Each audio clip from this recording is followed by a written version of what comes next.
D'abord le cadre. La crise à laquelle nous assistons est la première crise systémique du modèle post-keynésien, c'est-à-dire du modèle de financiarisation de l'économie mondiale qui a été mené depuis les années 70 et en particulier depuis les années 80. La crise est une crise systémique, c'est-à-dire que la crise touche le cœur du système financier international et touche le pays qui est au cœur du système capitaliste mondial. Il ne s'agit pas d'une crise contingente comme les autres crises financières de ces dernières années, mais donc bien d'une crise systémique et personne, je dis bien personne, que ce soit les autorités américaines ou les autorités européennes, ne savent aujourd'hui exactement quelle en sera l'ampleur définitive. La Chambre des représentants aujourd'hui est secouée aux États-Unis, et comme le Sénat américain aussi, tout le corps politique américain, secoué par à la fois cette crise et par l'incapacité de donner une direction claire de sortie, une solution à la crise.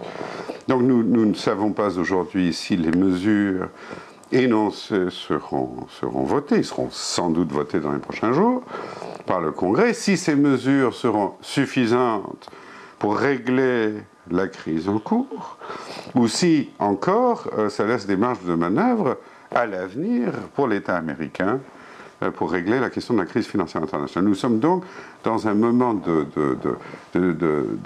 d'opacité et personne ne peut prédire aujourd'hui l'issue. Il y a je pense qu'il y a deux éléments de réponse. D'abord, l'électorat gronde.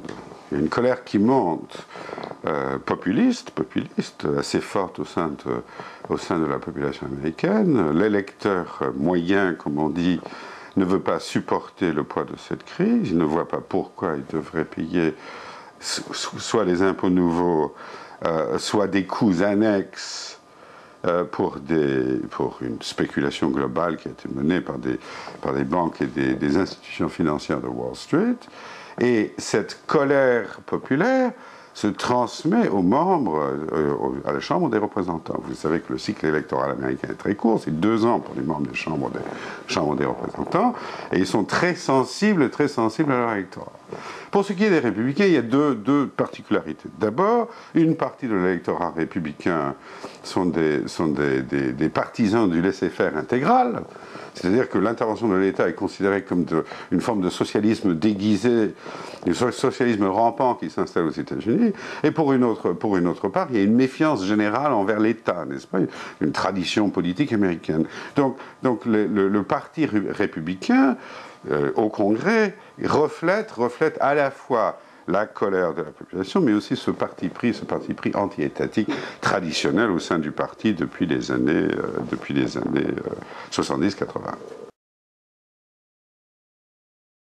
Évidemment que oui. Le pouvoir en place, que ce soit l'administration Bush ou le candidat républicain actuel, McCain, sont au cœur de la crise. C'est-à-dire ils ont été aux affaires pendant que la crise germait.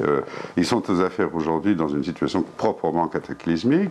McCain de plus a une certaine forme d'incompétence. Il l'a dit lui-même qu'il était incompétent sur les questions économiques. Une certaine forme d'incompétence sur les questions économiques et sociales qui le désavantage très fortement. Obama devrait normalement gagner cette élection relativement aisément à cause de la crise économique et sociale.